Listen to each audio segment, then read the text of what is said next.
Inc., which consists of our 5 owners: Skelly Top, the Mayor, Rock Vader KB, T. Smith, and myself, Wiki. As always, we definitely appreciate anyone that's tuning in, as well as our YouTube channel.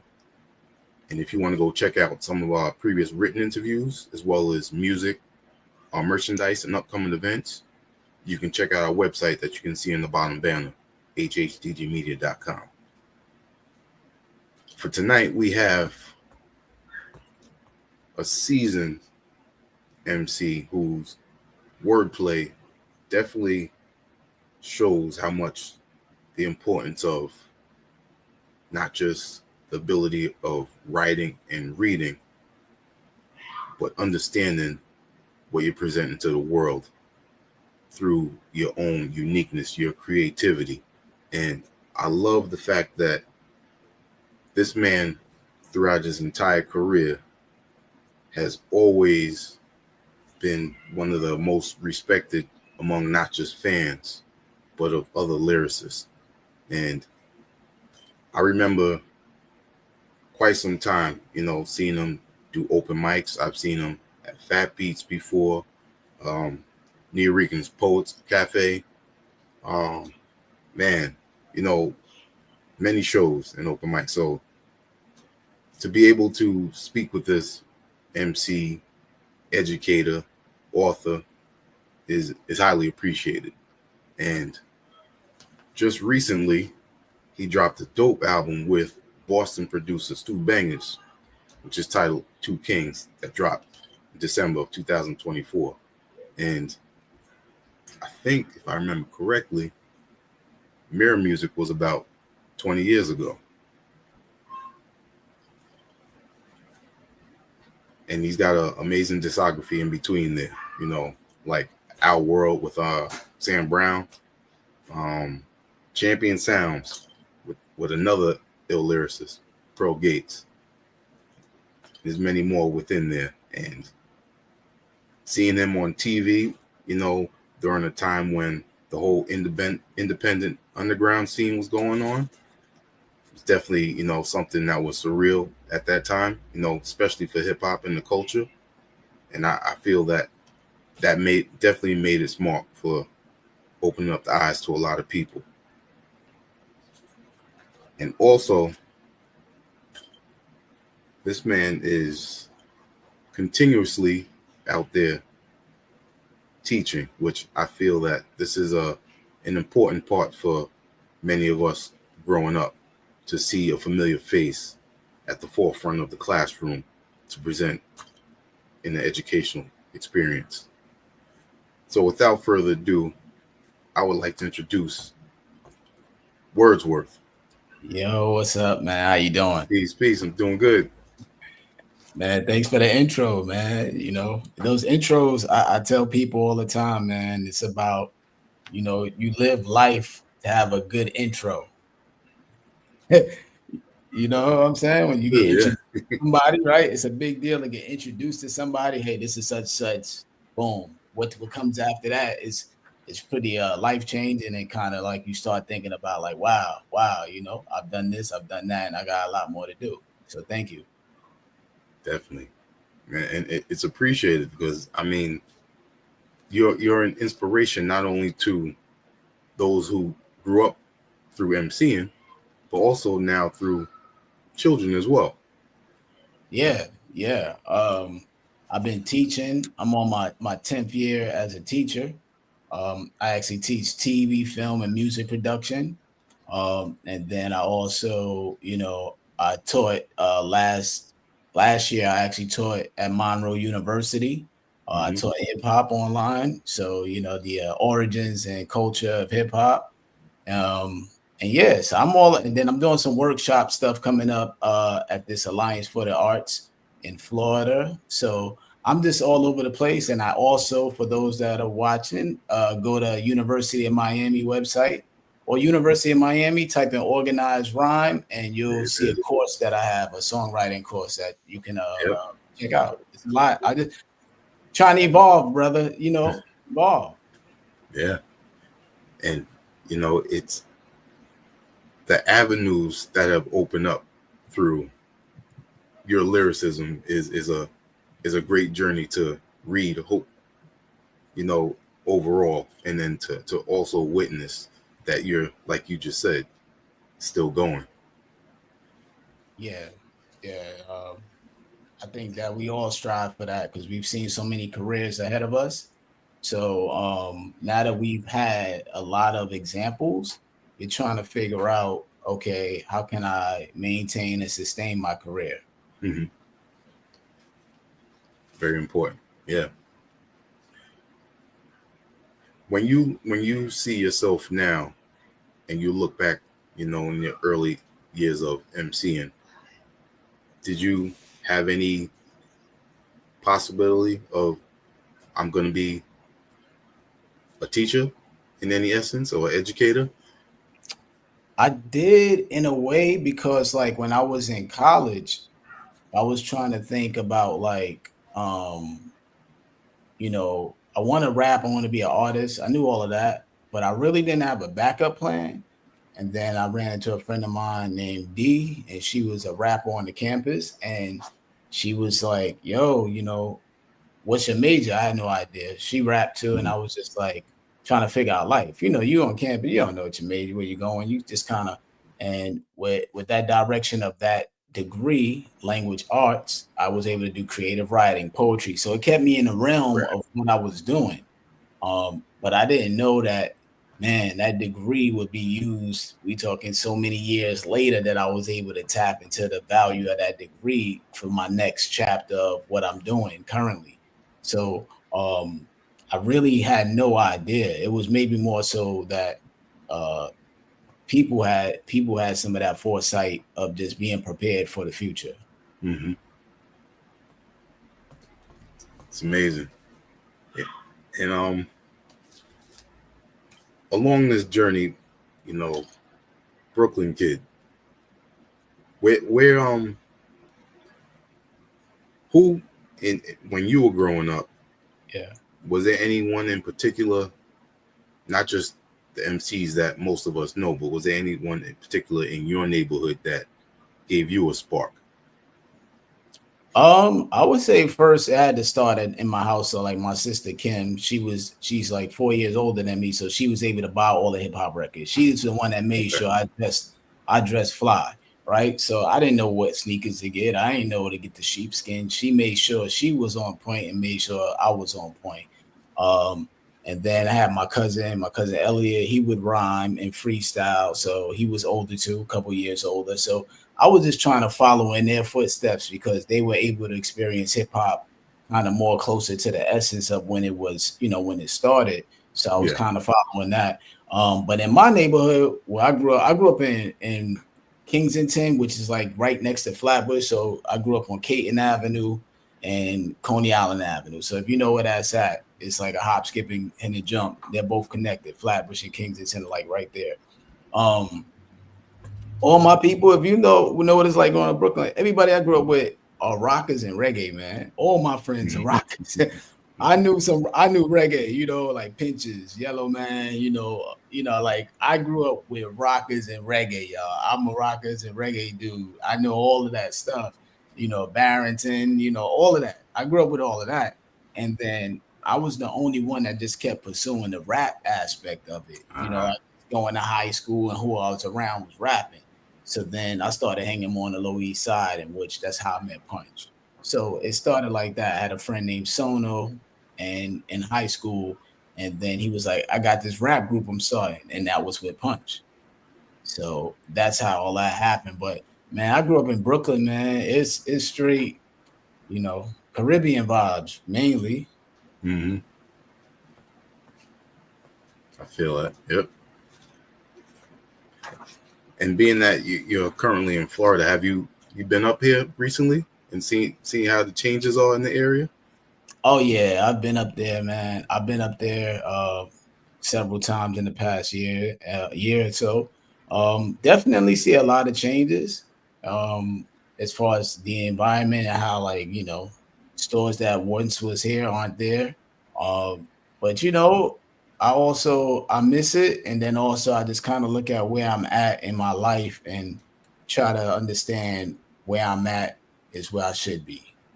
Because Right.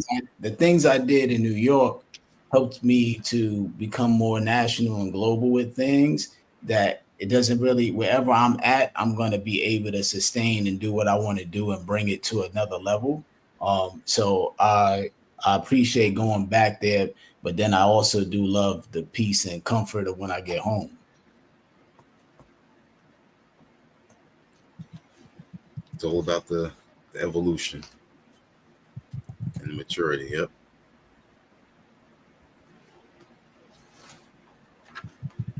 When it comes to your writing, there's certain people that when they grew up with the MCing, they were proficient at reading and writing, and then the MCing just flew. It was easy for them. How did it come for you? If you grow up in New York, I tell this to a lot of people. It's different now, but like growing up in New York, you had to have like 10 rhymes, at least 10 to 15 rhymes like all day, every day. So like, New York is the Mecca, right? So it was more so like how they say on site, it was really on site every place you stepped and walked. So I started battling people in like fifth grade, shout out to Scooby and Tino. They were like sixth grade and they would battle, so we would battle walking home from PS 130 back then. And that's when it started because it was just all, hip hop is one of those things you could do anytime, right? So that's the Right. beauty of hip hop. So like right now, I could freestyle right now. Right now, I could start beatboxing. Right now, I could bang on the table and start a cipher. Right now, the instantaneous aspect of hip hop is what makes it so great. So that's what enabled me to like start understanding the value of learning to write and valuing the aspect of becoming a rapper. I was just young and then coming up with it, loving the way that you can actually have a crowd in awe. So as we're walking home in elementary, we're walking home, but there's a crowd behind us. Oh, you go up in the elevator, you banging Yep. on the elevator walls, and you rapping on the way up, on the way down. You on the staircase, you rapping, and a lot of the essence of that hasn't changed, right? So even when I'm in the classroom and I'm teaching, the kids got the pencils. Everybody know that they got the kids got the pencils, or you got the kid banging on the desk. Uh, I watched a NPR today. I watched the Clips. I watched the Clips do the Tiny Desk concert. Yeah, And, I saw uh, it. Mm-hmm. yeah, and Daru he went over and he did the banging on the desk of the grinding beat Yep. Mm-hmm. because in these schools that's a big deal. That beat is one of the number one beats that kids love to show that they could drum on a desk. So watching him do that, I was just like, man, that's the essence, and that's what's going on in these classrooms with these Yeah. kids. They're banging these beats, right? So you start to realize like the value and the power of attention you can get from what you're able to do from such a pure aesthetic of hip hop. You could dance, people look and see what you're doing. So with hip hop, you just try to figure out how can you amaze people with what you have at the end of the day. True. True. We got a question that I think you started answering. Yeah. Shout out Art Hip Hop Friends. He was asking about Society of Spoken Art by Lupe Fiasco, and also what was the goal of your book? Was it journaling or to inspire both? Yeah, the Sosa, that society, I'm a part of that as well with Lupe. Man, it's a lot of people. I could it had me, Lupe, I believe Elzai, Yep. Mickey Fax. I mean, if I go on my group chat, Music. it's when I mean it's the lyricists of the lyricists are all in one group chat. Is insane. So this was an idea that started years ago about getting us all together to kind of break down the way hip hop, the linguistics of rapping. Right. So you can kind of see some of those things have taken place, right? So I have my organized rhyme course online, right? Then you got Mickey Fax, he has Pendulum Inc., right? Then you got Lupe, he's actually going to be at John Hopkins teaching hip hop, That's right. right? Yep. And he did MIT. So you seeing us do these things, but we all actually started together with kind of this idea evolving, and then everybody kind of took it to their own realms. But we still all are in touch if we need to be, if need to tap into any ideas. But you can see everybody's part of kind of some of that part of that soul side tree, and now we're the branches going off into our own things, which is dope. Yeah, that's man. When I tell you, it's ill to just talk to all these people and we have these ideas. It's amazing. Yeah, that's great. And I was talking about this before. When a lot of us grew up and we hear the word musician, we usually thought of a person that plays instruments. And listening to so many genres of music, we have all types of musicians. An MC is a musician. A DJ is a musician.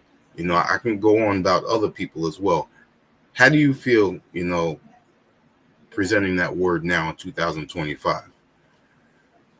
Well, we've always had instruments because remember, before there were instruments made, we were the instrument. Were they exactly? Mm-hmm. So that's just kind of is what it is. Your voice is an instrument. You could get if somebody has a beat right now, depending on the artist that gets on that beat, the beat becomes better. Yeah. They become that instrument that's needed or necessary, right? Or you get various instruments. If it's one of those like tracks when it's 10 people rapping on it or singing on it, then you get various instruments added to it. So we are musicians. A lot of us are producers too that we don't take credit for, but a lot of us are producers. And what I mean by that is we guide what we want the song to sound like. We're sitting there like, take that out, put that there, don't do this and that. So a lot of times, even the production side of it, we're all a part of it too. So the musician aspect, we're all instruments. Definitely. What was I? Oh, man, I want to stick on the topic of instruments. Have you played any? Man, let me tell you, I remember those first days at elementary when you get the flute and you get the plastic flute. I remember that. I remember getting the harmonica. You get the harmonica, that was hot. You thought, when you was a kid, you had a harmonica, that was big. And then clarinet, then you break the little forgot the reef, so you break that. Right. So went through all of those levels. Uh-huh. I got to college, and then I was in instrumental music, man. And this professor tried to make me carry the French horn. I did not do it. I was like, I'm good on this class, man. I failed that class because I was like, French horn, because I'm in there, and he's like, what do you want to do? I was like, I don't know. I rap. I don't know nothing about no instruments. That was one of the worst decisions though for me. But I didn't know, right? So I can't even regret it because I didn't know. But I wish I would have taken piano. See, I played myself. If I would have known like the value of piano, I would have said, let me learn piano. Because with piano, with the way the world is now, right, you can hit piano and turn it to trumpet. You get piano and turn it to that, right? I remember seeing the value of piano when Trackmasters was working on the Money record for Nas, and they needed somebody to play steel pan drums, and they didn't have no steel pan drums, right? They don't have it, but they had it in the keyboard. Yep. So they hired a guy to come in. He got paid for that session to play the keyboard, but he was playing steel pan drums. And when you hear that album or that song, you think it's really some Caribbean steel pan drums. It's keyboard. So I would say learn keyboard, if anything. I wish I'd have did that. Got you. Shout out Naps and Dreads tuning in. He said, "It ain't too late, bro." It's a wrap. It's a wrap right now. It's a wrap right now. Oh man. Yeah, that's the song. Money, the Money joint. Yeah, that's Still Playing Drums is actually a keyboard player. Yep. Yep. And if those are people that tune in are not familiar with Naps and Dreads, he's a very talented lyricist. Blood Clot 3 is out now. Definitely go check that out on this Bandcamp. Yeah, we got a whole album together. Yep. Yeah.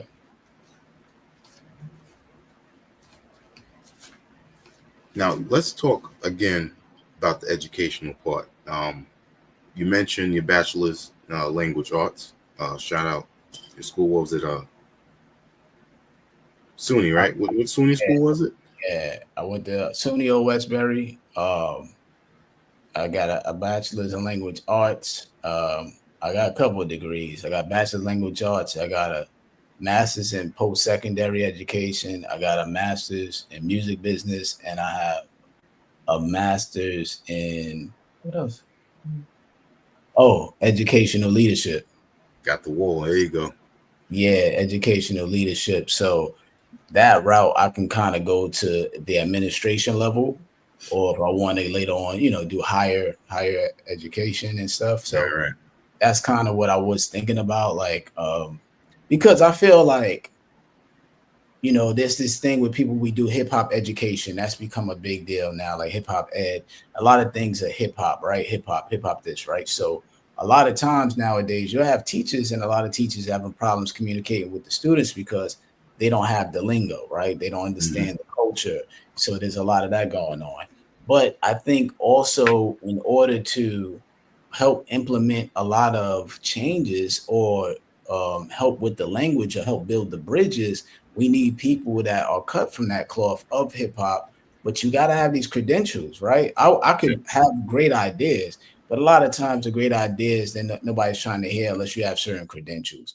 A lot of artists, legacy artists, or big name artists, they'll get a lot of that respect and love.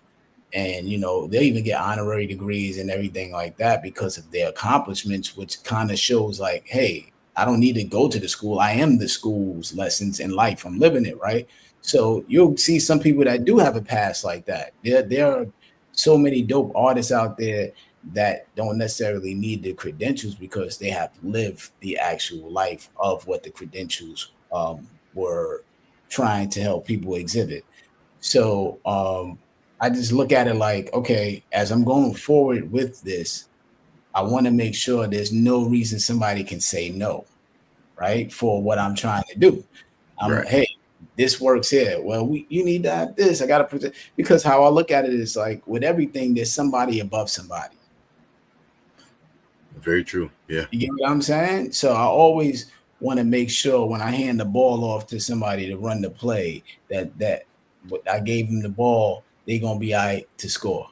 That's my rock with the way I rock with it. Like if I'm gonna pass you the ball, you're gonna be able to score. I don't want to pass you the ball and then you bring back the ball and be like, nah, I'm saying they said no because of this and that.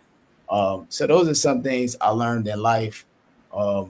Especially during the Lyrics Lounge show, I learned a lot because behind the scenes, I pay attention to the inner workings, how things went, which led to how come I'm able to teach TV, film, and music today, because I lived that, right? Yep. But I paid attention to a lot of stuff I learned from Claude Brooks and Def Jeff. Like, you can't pop up in a meeting. We're talking about meetings with execs of Viacom and everything, right? And can't come in there freestyling, no ideas. You get what I'm saying? Typically people just want to come in. There's people that just want to pop up and freestyle. We just gonna show up. I'm gonna think of something. I'm gonna do this and that. Nah, we going in there. We gonna be prepared. Right. Yeah, gotta have that plan. Yeah. Yeah, we talking about every week they're spending millions of dollars to do this show. This is millions of dollars on the line, millions and billions if you add it up to the top, right? Right. So there's a lot of like that discipline that I learned with presenting things to people. Or if you talk to me about stuff, what's the actual logistics of it? What's this, how do you put it together? How are we presenting this? I'm able to kind of like, you know, use my experience to just play a little bit devil's advocate, which is why me having the education to implement some of this hip hop education, um, you know, it's not, I don't want to say it's going to make it easier because it may not be, but at least it gives me some credibility when I'm talking about what I'm talking about. Exactly. You're presenting the experience with the credentials. Yeah, you know, And many people, once they have those together, yeah, it's a different game when you get to a certain level of stuff, right? Yeah. Like, you know, of course, we could be as dope as we are as rappers, artists, singers, whatever the case. But then there is a corporate side of it that, you know, everything has a corporate side. I don't know nothing you can mention that don't have a corporate side. Your music, there's a corporate side. You want somebody to invest in you, you're gonna go to Rock Nations. You want a man, those are corporate people.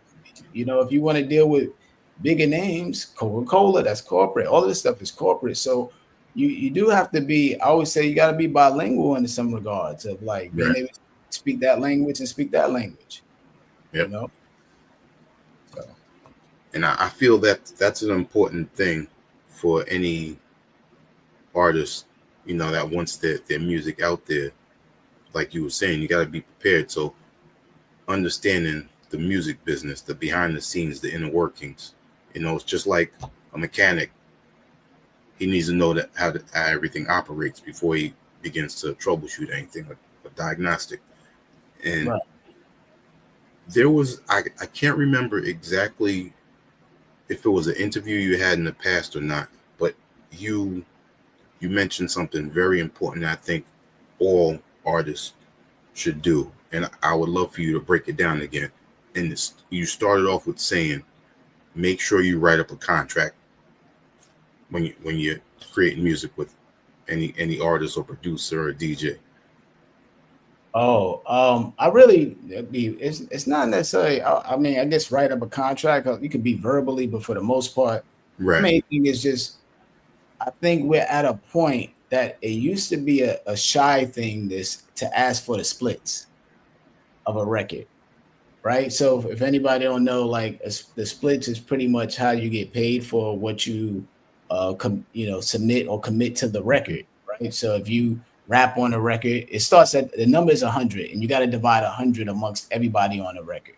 So if it's 4 people, you might say each of us get 25 each. Sometimes if it's a producer, the producer might even say, I'm gonna take 50, and then the rappers, y'all split the other 50. It all depends on the person's stature, right? So if you're doing a record, let's say with Bruno Mars, and he said, I want 75% of the record, you might have to take that hit and just get the 25 because he's Bruno Mars and you got to weigh the opportunity, right? So years ago, it was more so people would go to the studio, do the song, and then trust that they would get that split on the record, see it later, you know, down the line, it's going to be registered and they'll get paid. The album come out and they're excited because they can't wait till this check pop up. Then lo and behold, they don't get no money. They go do the research and then they look at how the song is registered and they are not even on the song because they didn't ask for it, right? You know, I remember I was very like, once I started learning about that split stuff, man, I was on it, man. I just would ask, even if it was big, like a big name artist, I would ask, what's the splits on stuff? Like, and it would probably be shocking because a lot of times they probably wouldn't think you would ask because they don't want you to seem like you think they're gonna they're gonna rip you off. So they probably might be like, yo, and I've had that look too, like, yo, I got you, you know, but you learn because you look. I seen all we had the Source magazine back then, and it was so many issues of people getting taken for publishing in the Source. So before the NWA movie, you would read in the Source magazine, but just to remind you, the Source magazine, if you got the July issue, that issue was written in June. So you're a month behind on news anyway. But you would read about Ice Cube going up in the office priority to get his money. You would read about Snoop not owning his publishing, and Suge Knight. If you look on the back of Doggy Style, it actually says Suge Knight Publishing. So you would hear these horror stories of what publishing was. So seeing how, and they even have movies of even older artists doing movies and talking about it. Like you could say Ray Charles, the Ray movie has it in there. Yep. A lot of movies. So you kind of figure out like, okay, that's kind of like important. So I don't want nobody to take advantage of me like that. And then you don't want to seem like you get, sucker with it. So you be like, yo, what's up with the splits? So that's kind of just how I look at it, man. I think nowadays it's easy to do it, or it should be more common that somebody says, yo, discuss that ahead of time before it becomes an issue. I feel that. Yep. I mean, it's important. You don't want to walk into a place and have no idea, and you end up being the one getting controlled because you weren't properly educated. Yeah, I mean, I remember doing records though, like some big records, and what was dope was receiving the phone call asking me for my information to register the song. So I was like, okay, that person's on point. They would have their assistant call. That was dope because it just you felt better as an artist. So if you're working with an artist, or if you're producing other acts and you're working with other acts, it's just good to get that stuff squared away easily. Agreed. Another aspect to your repertoire that I feel is highly respected by me, and I'm sure artists, is you having a podcast as well. And what I appreciate is an MC with his own experience with his music, being able to speak and also relate with those other artists. So for me as a fan watching this, I get a whole different insight because you are so versed in it, and it's amazing to watch this. Yeah, thank you, man. What Words Are Worth? Yeah, so it's on my YouTube channel, Wordsworth-TV. You can find it with Words Are Worth. Yeah, to do a podcast, I always want to do a podcast, right? It's part of the evolution of being in this business and artists. But you sit there, as all of us want to do podcasts, and you go, what do I want to do a podcast about, though? Right? Because that's the main thing. So I just sat around thinking about it. And it's like, what do people respect me for to do a podcast? And then I was like, well, people respect me for my bars, my writing. But I was like, I don't want to break down. I kind of, was thinking about the bars thing. But then I was like, I don't know if I want to break down the bars because if you got my book, I got a book called What Words Are Worth, right? And that book is one of my albums, and I break down the bars from a narrative point. So you get to hear my thought process behind the bars, right? Yep. So the reason why that came about was I saw a Nas book and somebody breaking down Nas lyrics. And I was like, that's not go. Because that's probably not what Nas meant by that, right? And if you think about it, we're still debating what Shakespeare meant. So I don't want none of that. I didn't want that. So that made me think about that. It made me go, you know what? Let me do this book because I don't want no misconceptions on Right. you know what I'm saying? I want people to know what I'm doing and what I'm thinking. So when it came to the podcast, it was the same thought. Okay, bringing out a bars. I'm like, man, I might as well just actually ask the person. You know what I'm saying? Let me ask the person what it's like, because being an artist myself, I know the grind of what it takes, right? But here's the kick to it, which is so funny is all the people I'm interviewing are pretty much like friends of mine, right? So what's funny is I may talk to them here and there, but I never ask them about the rhyme or how they come up with the rhyme. It's just more so, yo, I sent you the beat. I don't know how you came up with, I don't know none of that. All I know is, yo, that verse is fire. All right, I'll catch you later. But there's a lot that goes on between that, right? So I'm in here, I'm in my studio right here, and I sit here sometimes and just nod, and I'm listening. I'm in my room and then I'm writing over there. Then I come over here. Then I got the mic set up and I sit down right here, literally like this. And I look on the screen and say my rhyme. Literally, this is it. Some people don't do that. Some people stand up. Some people don't write on this at all. Some people don't use. It's so many other ways that helps other writers that go, I see myself. And that's the main thing I had to think about doing the podcast. How do I do something that it makes people go, I see myself in what Words is doing and talking to these people. I see myself in Pooh. I see myself in Apollo Brown. I see myself in Naps and Dreads. Whoever I'm in, Sage Francis. Oh, that's me. I do that. So you're trying to figure out how do you connect with people. And I figured the writing aspect, I'm respected by that. So people listening would respect my take on it. And I'm able to ask questions that people don't think about because Right. I know what it takes. I know what it takes to write a rhyme. I mean, I could break it down. That's why I came up with a course because I can break down what it takes to even the thought process of the bar, the line, moving this word here can help that. There's a lot of, mastering the puzzles of it. So yeah, check out what Words are worth. And YouTube had took my page down and then they returned it back because they pretty much, figured out that I owned all the stuff and all this and they gave it back. And what it kind of messed me up a little bit because I had to start new pages. So people traveling with me. So for all those people out there, just make sure you get on the right page. You'll see, right as soon as the video starts, you'll see Homeboy Sandman interview on there. And it's the right page. So make sure you please follow the right page. And all those that bounced around with me, I appreciate it. But even on those pages, I put up a video to say I'm on this right page. So make sure y'all go to the right page, please, and check me out over there. But I'm gonna actually got another segment too. I got another segment that I'm gonna put on the podcast coming up soon. Okay. Yeah, I've been writing some stuff because I'll be thinking about some stuff that I think people will be like, yo, I never thought about that. So I got another segment when it's more just me by myself talking to the camera and so watch for those segments there. I think they're gonna be very interesting. Cool. I put your YouTube in the comments as well as on the bottom banner for all those. Go check that out. Yes. And also subscribe.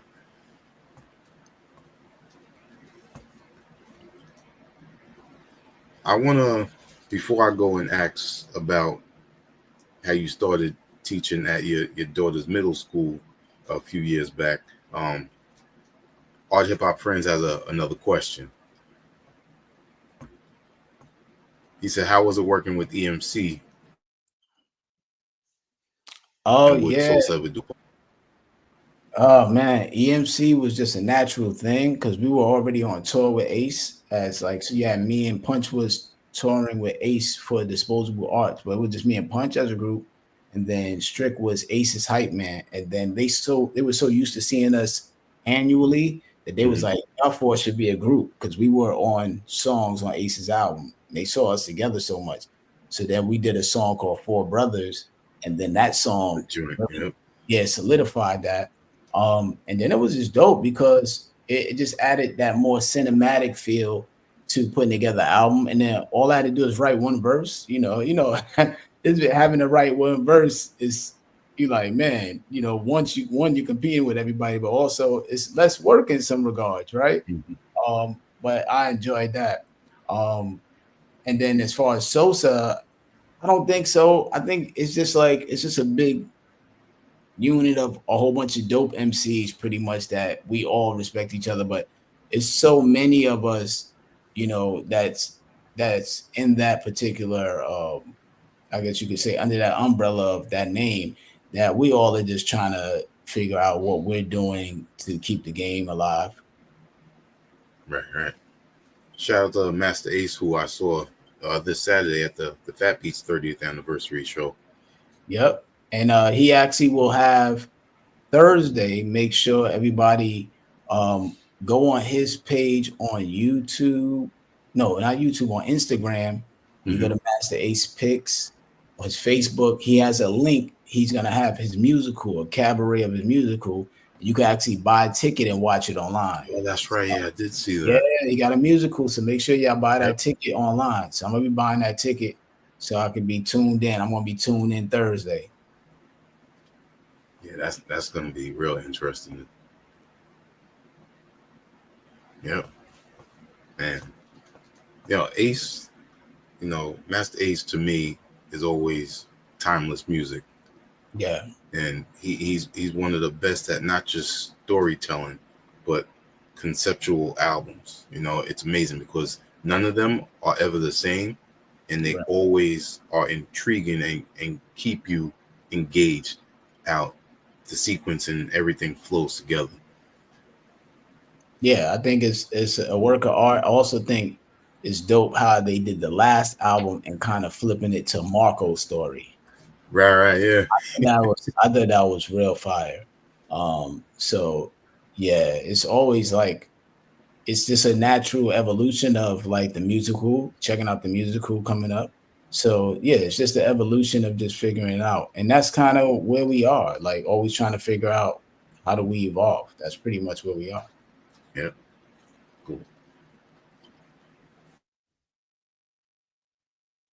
Now the school, middle school Yeah. that you're going to at the time. It actually was elementary. My Oh, it's daughter's elementary. yeah, Okay. she was going to elementary school, and I was just hot. Her grades had dropped, and I was hot about that because it was like great grades one week, then they dropped because she had a sub, and I went up there, and the sub was like, he's a veterinarian. He don't know what he's doing in the classroom because if you just have a degree, you could teach, you could just sub. So it didn't even have to. You don't even gotta be. It just have any type of degree, you could sub. Wow. So he was there just covering, just to be covering, giving candy to the kids. Just I'm like, yo, what's up with Starburst? What's up? I'm like, what? So he was like, he don't know what he's doing. He told me straight up, he don't know what he's doing. I was hot. I sat down, waited like an hour for the principal, and then I was like, all right, well, y'all can't find no adequate people. I'm gonna go downtown and become my daughter's teacher. That was my mindset.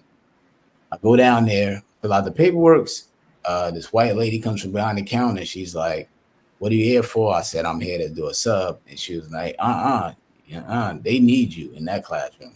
These, yep." She kept it 100. She said, a lot of black and brown young males are in these schools here, and they need you in there. They don't have a reflection, basically. Not right then there. That was the realest somebody ever kept it with me. Yeah, you don't hear that. Don't hear that, right? Because I thought about it like if I said yes in a matter of like I'm less than a second. And that changed my life from then, but she kept it 1,000 with me because one, that's my culture. She don't gotta care about my race, my culture, True. right? Yeah. Right. Yeah. She could have just been like, it's on a decline and let that rock. You know what I'm saying? And then to me, it was just really like that's the illest question I've been asked as far as like, if I don't help, these kids, how they turn out when I see them in the streets, I can't be complaining on the news. I can't be like, oh, look at this dude, boom, boom, boom, because I had an opportunity to stop some of those. I had an opportunity, and I said I'm gonna fall back. That's not how that be handled. So So I did that. So I didn't end up becoming a teacher, but what I did do is I was able to get her into a class with a teacher that was permanently there for the year. Ah, okay. And what I did, because she didn't like that, she's young, she's out of her class with her friends. And then I just would go up there with McDonald's every day and go to lunch with her. And then that's how that got through that. Just bringing McDonald's every day and sitting with her at lunch. I would just show up every day for lunch to sit with her. And then, and then from that, That's cool. That's cool. then to the school. And then the rest is kind of history. But yeah, I was really, you know, this, yeah, I've never been asked to do anything that big. Hmm. Like, you know what I'm saying? When I think about it. Yeah, that's significant. Highly significant. Yeah. You know, I'm just sitting there, thinking, trying to imagine, the woman just presenting that to you, and then. Oh, I remember it like yesterday. I put the papers down. I turned around. Mind you, there was nobody behind the desk. I just was leaving my stuff, like Okay. stuff. And she said, then the lady just all of a sudden walk on. I said, what's that for? And I told her what it's for. And she said, she told me, nah, that I'm not gonna be something. I need to do that. I was like, what? She kept on it. And I always wish, now that I see how things have turned out, I wish I remember who that was. I wish, like, on the paperwork, Oh, okay. the computer such enrolled, all of that.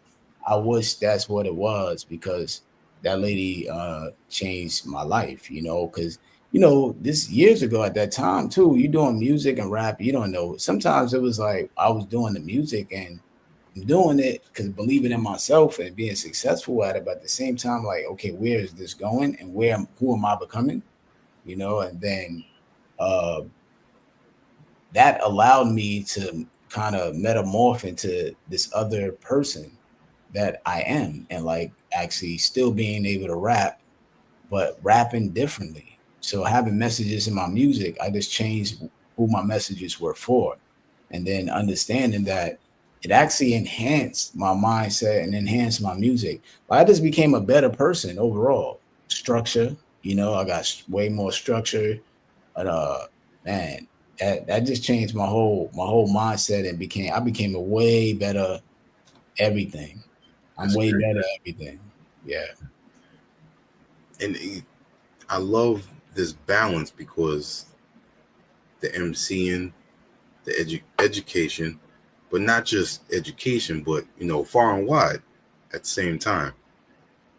So, and I feel that helped with you writing not just the book that we mentioned before, uh, what words are worth, but also the book you did with Darnell Wright, Yeah. Socks. Yeah, socks. So that book right here, Yep. that's socks. Yeah. Darnell Wright and Lamar Richardson. Yeah, I actually had that. I had that. That was a script, actually. I had that as a script. And it was sitting there, and my Wow. boy Darnell, I mean, I had that script for years. And he was like, yo, one day, yo, what's up with this script, yo? We should do something with this. I was like, all right, maybe turn it into the book. So then we did the book, and he co-wrote it with me. He's a comedian too, so he also punched up some of the humor stuff with it, and Hmm. then he also created Holy. And then ironically, his cousin Lamar um, was able to draw all of that with hand and just come up with idea. We just worked on it for like we worked continuously on that for like 2 years, and then yeah, man. So it came out dope, man. Then like Darnell is one of those people that you want to have with you, because he went around, became like the sock ambassador. So Oh, he wow. had the shirt on. He went to different schools throughout Atlanta and then other schools. He toured with the book and was at school selling the book to the teachers. Nice. And like we had a school that bought 200 books. In my school, you go to my school, the library, they bought 20 books. So and then we posted pictures. There's schools that bought hundreds of books for that. That's Um, amazing. so him being able to take those days off and do that legwork, and then we had anytime somebody bought a book, right? So you bought 200 books. We actually bought 200 pairs of socks and donated to the local shelter. So people didn't know that part of it too. We would actually buy socks and donate them too. Uh, we were trying to get a connection with Bombas, or whatever that sock thing is, Oh, okay. Yeah, right? yeah. Try to find a connection with that you buy the book and then they send you they do socks and everything. But yeah, man, we were donating socks. That's what we did at first for all those hundreds of books that were sold. Hundreds of pairs of socks went with it. Wow. That's great. So many avenues, man. Yeah, I mean, you want to have a reason. You Yep. you you want to have a reason. Um, attached to what you come up with, what you create. Yeah, it's so many thoughts I have. Like I could talk about stuff, so much stuff just from experience. But you start thinking about the intent behind what you said, what the song is, what you did, and as you get older and mature, you just start trying to figure out other ways. Yeah. And you are, a great example and inspiration for many, not just the children, but even myself, listening to you speaking on what you've accomplished. And like you were saying, you have so many ideas. I've gotten to the point at times where I usually keep a pen on me. So if I'm not writing something down, like if it comes to mind, I might just write it in my. But a book is something that I always wanted to write. Yeah, I mean, before the semester let out, right? The eighth grader, Rashawn Miller. So he had a book, and it's called Forevermore. I'm not sure if it's out yet, but Okay. I actually walked him. He showed me he was writing a book in class. This is like last 3 weeks of school, and I was like, "You wrote a book," and he been writing it. So my advanced film class, and they won mad awards. So it's the last few weeks of school, so who is at ease? I was like, "Yo, you got the book? It's done." I said, "I'm gonna show you how to put the book up." And in class, literally that whole hour of class, he opened up Amazon, uploaded the book, uploaded. He came back to class the next day. One of his classmates did the artwork, uploaded the artwork, had the barcode, ordered the book, his author's copy. It came. He brought it to school. He had a book. Amazing. See, what's the name of the book again? Forevermore. Forevermore. Yeah. So he had to fix some things in it. Rashawn Miller, he had to fix some things in it. Because once you get the author's copy, he's able to like physically look at how it's going to come out, right? Like this is. Yeah. So he wanted to fix some things, but him opening that package up and showing the classmates that we literally just did this in class in 5 minutes. And now people in the school could order it and buy it. And I'm telling them like it's nothing because it really took a few minutes. I was like, "Nah, you want to do that? Yeah, let's do it right now." And then you get it and you come to school with it and you show all your teachers, "I got a book that you could buy on Amazon, set up to his bank account." Right. So now he as he goes older, he's only 8th grade. So as he goes older, he understands the business aspect. Yep. That's great. When he gets to my age, he might be on book 40. You know what I'm saying? But he has the way it streamlines right to. So, that was one of my favorite days, favorite things this year that I did. That's great. That's great to hear. Yeah, and from that he was like, "Mr. Johnson, I'm always gonna remember you for this," And I'm like, I get it because I remember people did stuff for me. Yeah, but I get the power of that, right? When you kind of younger, you don't understand the power of others yet. Yep. You appreciate it, but when you get older, you be like, and then it comes back. Yeah, start thinking about it. Yeah, now it makes sense. Yeah, you be like, now it makes sense for real. Yep. That's great. Wow.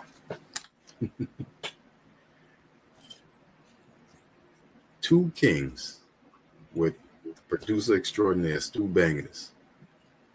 How did this come to be?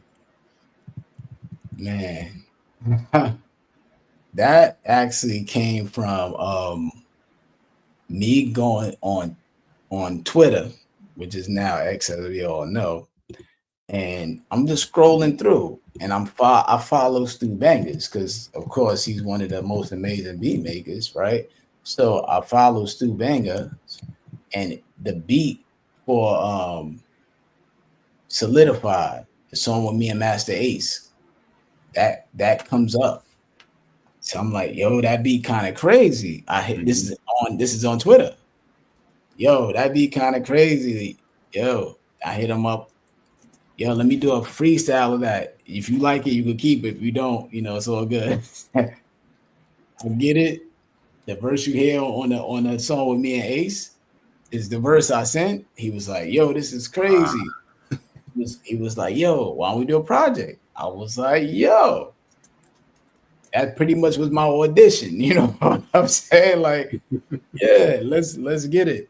And then we ended up just knocking out like an amazing album. Like the reception for it was like wow, because there were people that wrote articles like this is my best album ever, you know, and which to me, I know a lot of people, my best album to most people, I would say is Mirror Music, but like the first album, but like uh and then maybe Fragility of Life. A lot of people like that Yeah, one. that's one of mine. Yeah. A lot of people like that album a lot. Like they can see the growth. Even New Beginning. It all depends on the person. Mm-hmm. But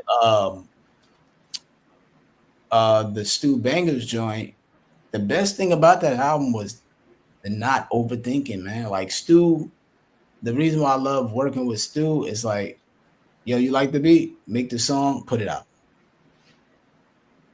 All of that, like, yo, I gotta think about like all of that. Don't it's just yo, let's just make dope album, man. Dope couple of joints, come up with a title and let's put it out.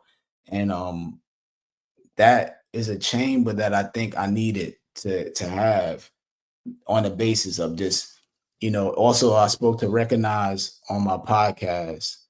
And one of the things Recognize said, which was dope, he's like, he learned from his boy, you can't be too precious with the music. Don't be too precious with the music.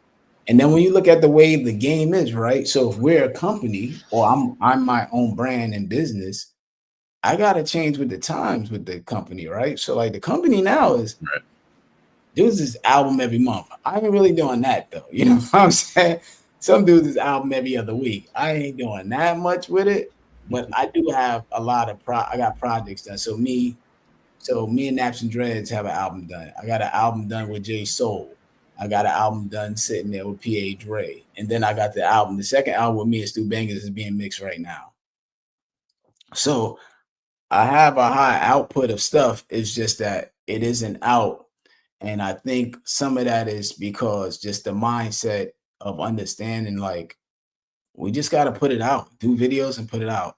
We can't be holding on for it because I think the things we wanted to attain have changed, right? And I think people realize that. So, like, years ago, it was like you're trying to sell an album, hopefully sell records, go gold, platinum. Kind of like you had some aspirations for that kind of thing. Yeah. Or, you know, today is still cool. You want to chart. Like me and Stu Banger's album actually charted on iTunes, which was dope. So those that didn't know that, it charted on iTunes, which was super dope. Just to get on there. Actually, every album I've done has made it on iTunes. Hip hop, rap. So shout to y'all, you know, because people, you know, people be supporting, man. Every album I've dropped has made it on iTunes rap charts. But you learn just to like to put the music out, you know what I'm saying, and just put the music out and not to hold on to it. And that's what's the beauty of working with Stu Bangers. And yeah, so that's just to give you some backstory how all of that came together. Twitter. And I've been a fan of his work for quite some time now. He's one of those, and you kind of mentioned it too. Like you see him like when he has his reels and stuff or his shorts, he gets right to it. Right. And that's a whole nother thing. It's funny you say this. And some of my producer friends, I said the same exact thing you're saying. I say, yo, look at Stu. Stu just posting up a beat real quick. Posting up a beat, and he got like 23,000 followers on YouTube, monetizing it just from posting a beat up, like you said. Yeah, you know, and that's the beauty of working with Stu is just like, I'm just putting joints out, man. I make music and I have the opportunity to put it out and people dig it. You know, that album I did with Stu, that's the most videos I ever did for any album I put out. So I did like 4 videos, you know, and then I even did a video in my office, a whole 43-minute interview for it, you know. And that was just the freedom of just just put it out. Don't worry about that. You know, the worrying aspect of it just went out the window. It's just like you know, filming. Yo, I got a phone film. You know, people just are just doing stuff. And when you get caught up overthinking, which I said in my book, my first book, overthinking is the death of an artist, and you don't want to get caught with that. So, yeah, that's the beauty. You know, even working with Naps and Dreads, you know, that's been it too. Me and him, he sent a beat. If I like it, we rock. We do it. We knock it out. We don't overthink. He came through. We shot a video, kept it moving. You know, and like we knock joints out, keep it moving. Like that's the beauty of working with him too. Yo, I like this, you know, or I might write 4 bars. He'd be like, I'm gonna write mine right now. And I'll write mine. And and we just send it back and forth through the phone and just recording it. So I think we have to get in that mindset of just working, you know, even collaborating with some of my friends that I haven't done projects with, I wouldn't mind. So understanding that aspect of just like doing projects with people and doing music. Like I seen Young Chris and Dave East got an album together. Then you got Dave East, I think, with Ransom. And then you got, you get what I'm saying? Like the dudes ain't thinking about it. Just feeding the streets. And you got Ransom and Conway got albums together. Yo, man, just put the joints out. That's it.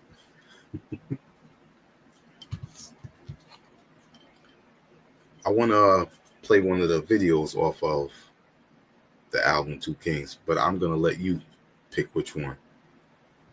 Oh, man. Day One? Me, Ali Vegas, and Punch. Yeah, Day One. Oh, hold on. I do Solidify with me and Ace. Okay. Yeah. Speaking of Punch, I seen him the week before I went to the Fat Beat show. He was at the Duck Down show. Oh yeah, he's at everything. Punch he was at Fat Beat show too, rhyming on stage. He just posted that. He posted that on his Instagram. Yeah, I got there late. I didn't see everybody. Punch definitely stays in the loop of what's going on. So it's dope that he's really able to do that and still, you know, rap and do everything and just really sustain and do his thing. You know, that's why it's dope having him on the Two Kings album. And this he's on the album, the P.A. Dre album. So just trying to get back with me and him doing some songs, and then if we're going to work on a new project or new album, just making sure that we got the production right. That's where we are now. Got you.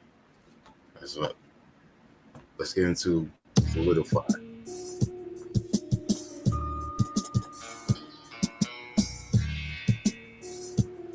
Shout out my fingers.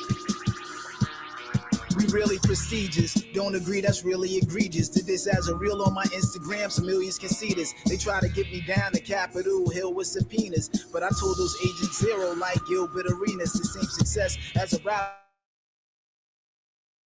I fulfilled as ill the leaders till our children are seniors. 1 million sneakers, 1 million Nikes, 1 million Adidas. My closet full of clothes and plastic like I'm building the cleaners. I stay solid, right the wildest bars, chill as demeanor. You never solid like liquor being chilled in the freezer. Weather hot at 10 below, the block plays CeeLo. 21 Savage Migos, smoking on pre-rolls. Cops build a case, then they got the gang recode. Have the door locked when they knock, use peepholes. Glocks aim and reload. Fingers so red from the blood like he ate a bag of hot flaming Cheetos. People conversations, we a lethal combination. Signing contracts were legal for some sequel obligations. Cause it's beat my verse, that's equal compensation. At the Grammys, us and J. Cole, equal nominations. And don't question who we are, we solidified.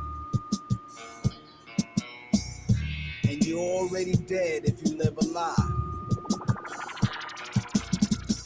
Don't question who we are, we solidified. Yeah. Cause you're already dead if you live a lie. Yeah. We rock solid, don't be dumb, do the knowledge. This is higher education, like 20 years of college. A lot of rappers rap, but most these kids are garbage. We searching for the best like we forage in the forest. These be professional bars, you a novice. If you're not polished, I promise you get demolished.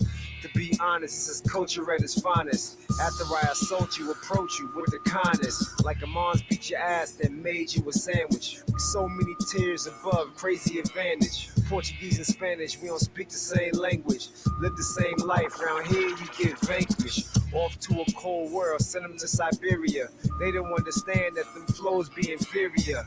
This interior is butterscotch brown. Higher level, y'all are notched down, yeah. Don't question who we are, we solidified. And you're already dead if you live a lie.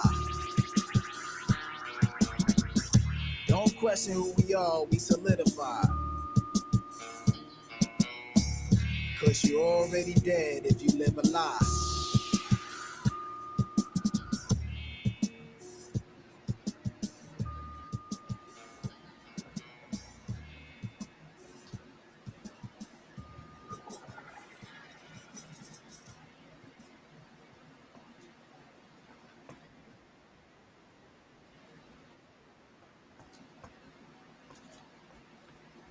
Solidified. Yeah. You know, the thing that I like on this album from Stu Bangers is he's another one that I feel that he's showing his growth in his production style as well, because he can always hit you with those hard-hitting bangers, but then he can also give you a whole new side of it as well. And I think he did a little bit of that too on the Apathy album. Yeah.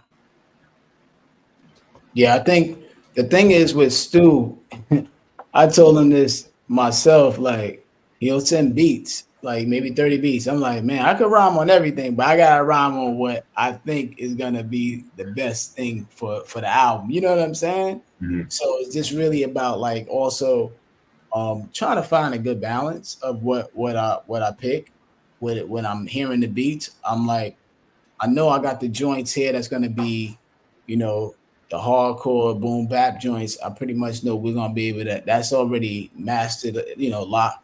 But then I'm looking for some things that may regard some sincerity, right? Something that kind of takes you, maybe some storytelling, and so I'm always looking for different moods in the beats, because that's being real. Any beat you give me, I pretty much could write a rhyme to it, but it's all about like making the album, what I think works for the album, and then also what works for the showmanship of doing the album.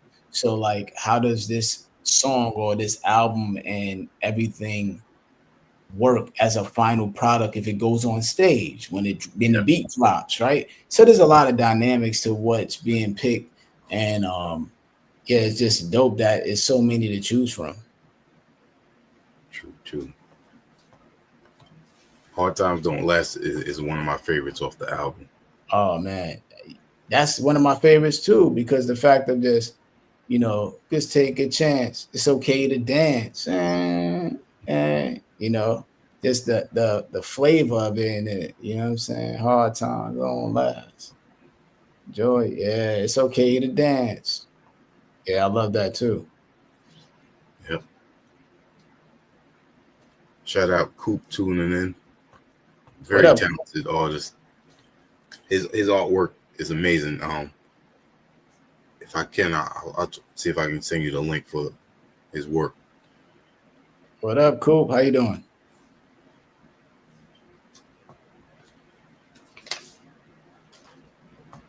Let me see. Somebody else got a question? Oh, okay.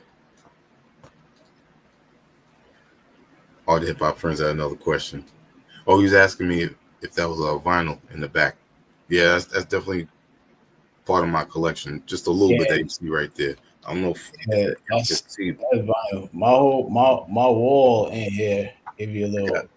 My turntables back there too, a little bit. If you can see some of that. Yep. And that's my wall of like pretty much kind of the history of. You got the Lounge album. You got my singles.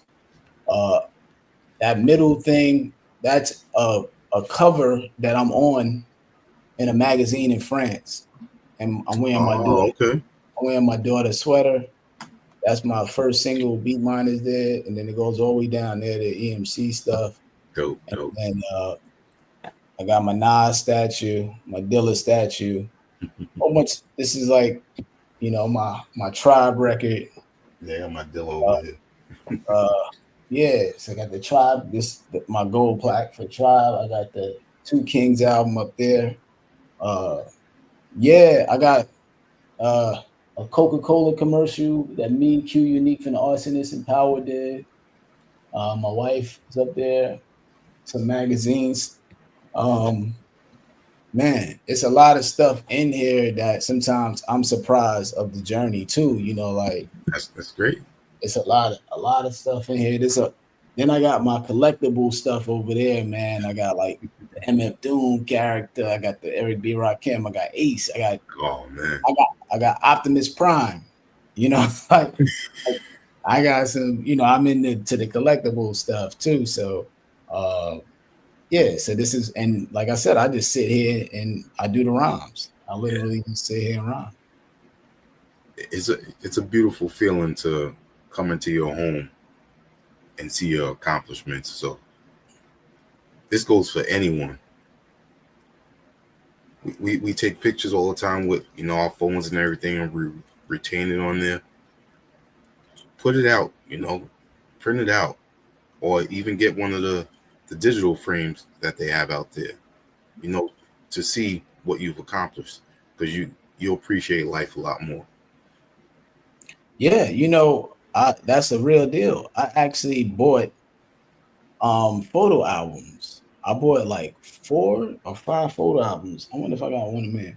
I bought 4 or 5 photo albums, and what I did is, what I realized, people are passing away with all the pictures on their phones. So, I didn't want to have that aspect, or just be so all these pictures.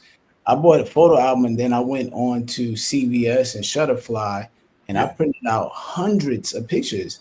That I got all the pictures in photo albums at my house. Like a lot of the pictures that'll be on a phone, you know what I'm saying? Yeah, man. So I'm with you 100%, man. I bought photo albums and got them joints printed out, man. So I would suggest doing that, y'all, because they're on your phone. When's the next time your kids are gonna say, "Let me see your phone for that picture when I was 5"? Yep. That's probably not gonna happen, right? So you might as well just get them joints printed out, or a digital frame, which is dope too. Yeah, I agree.